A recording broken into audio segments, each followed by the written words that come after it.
All right कस्तो लाग्यो त मेरो ठाउँ मेरो फेभरेट ठाउँ मेरो ठाउँ फेरि म बोलेको अलिक उल्टो उल्टो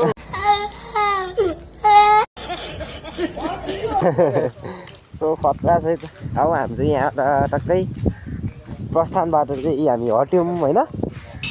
यस्तो छ त ठिक छ हाम्रो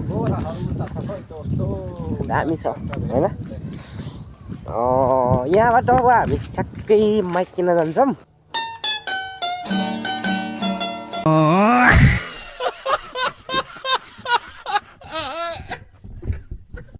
माइक किनिसकेपछि फेरि नेक्स्ट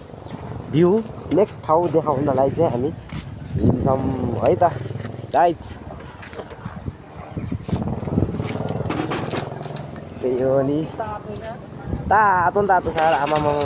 बफे बस्नु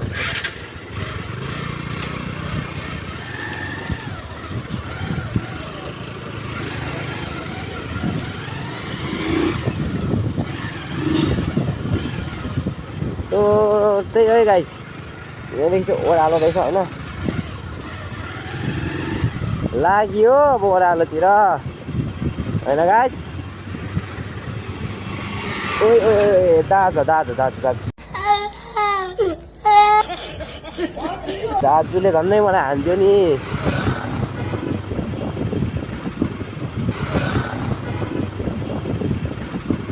सो त्यही हो गाइज अब के भन्नु त होइन फोटोसोटो क्लाक्टो खिचेर हामी चाहिँ यहाँदेखि अब कपन प्रस्थान गरिसक्यौँ होइन अब हामी चाहिँ ठ्याक्कै कहाँ जान्छौँ भने एउटा क्यामेरा लिन जान्छौँ क्या ए क्यामेराले कस डिप्रेशन मैं डिप्रेशन में रहता हूँ हमेशा अभी मैं डिप्रेशन में हूँ माँ कसम म नि उल्टो उल्टो बोल्छु भने मित्र जस्तै क्या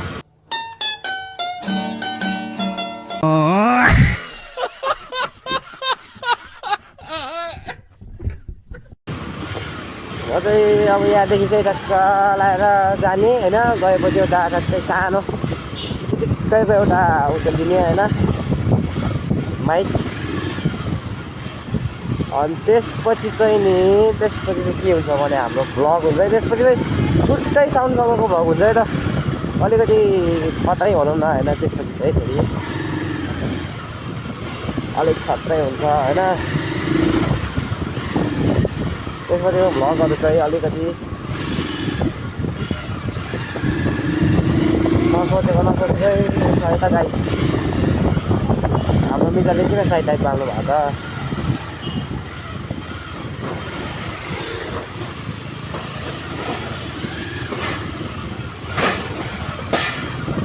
मित्र साइड ल्याएर बोल्नु ओइ मामोर छ त यार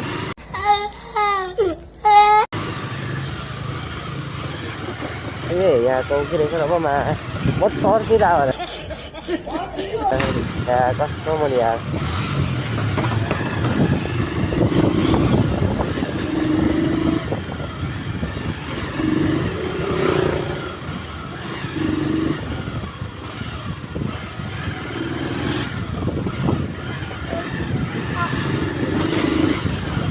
अलराइट गाइज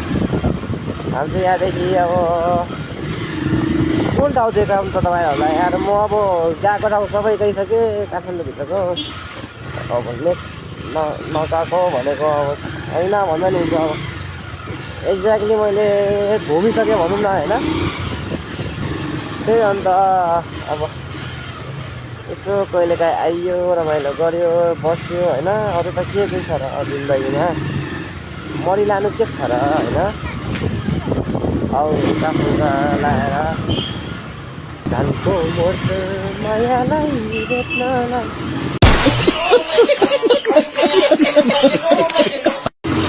हाम्रो मित्रले चाले पुऱ्याउँछ क्या मलाई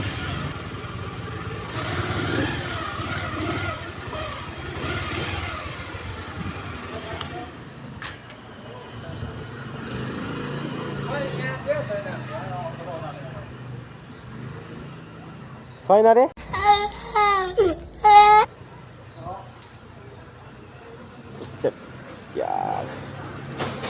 कहाँ जान्छ माइक किन्न भनेपछि मित्र खैका चौक जाउँ न कहाँ हो खैका चौक भनेको यस्तो फर्म खोइ कता जाउँ त यो लाइन यो त्यहाँ एकजना साथी छ क्या होइन उसलाई ड्रप गर्नु जानु पऱ्यो क्या अब यता कहिले काहीँ केटा होला नि टाइम दिउँ न होइन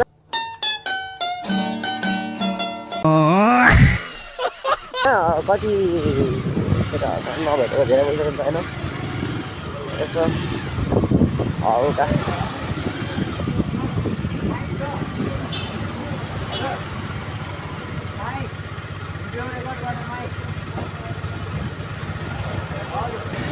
डरै लाग्यो च्यातिन्छ नि त के हो त यस्तो तिमीसँग माइक छ तिमीसँग म त सँग त छैन म चलाउँछु त्यस्तो माइक त्यस्तो होला त बढी महँगो होला नि त पत्र हुन्छ नि यिनीहरू त फेरि ल त हामी आफू ब्लग तिमीलाई कस्तोमा चाहियो सिम्पलमा सिम्पलमा क्या सस्तोमा यो त फेरि मित्र खतरा हुन्छ त नि अब हेर म कति पर्छ यो चाहिँ हँ? कति पर्छ यो? 9,000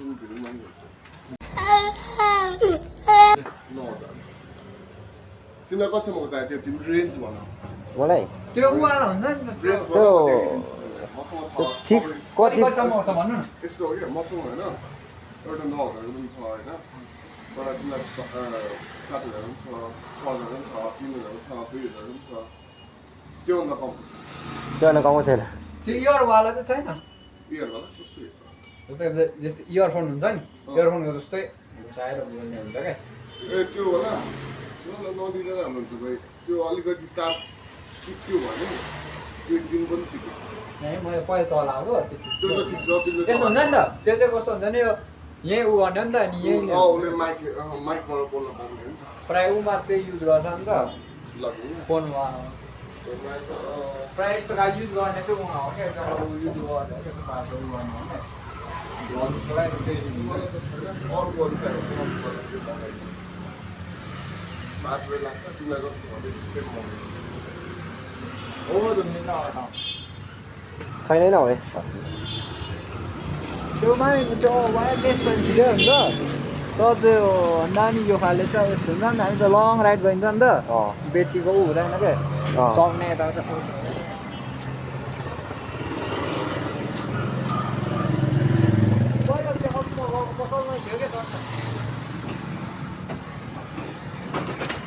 नि छैन छ यार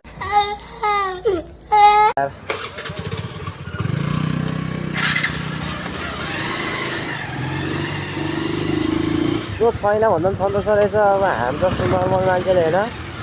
अब कहाँ हुन्छ त होइन यस्तोमा अब हामी जस्तो नर्मलले यहाँ पार्किङ नगरिदिनु होला भनेको छ किन त्यहाँ पार्किङ गरेको छ यसले फेरि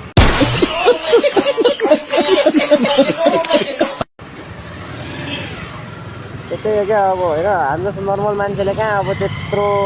होइन किनेर चलाउन सकिन्छ त सकिँदैन नि त होइन अब किनकि मिडल क्लासको फ्यामिलीलाई त अब कहाँ 9 रुपियाँको कमाइसँग 9,000को बाइकहरू किनिन्छ होइन सो लास्ट महँगोमा 3,000 हो क्या होइन त्योभन्दा बढीको त सकिँदैन नि होइन त्यही हो क्या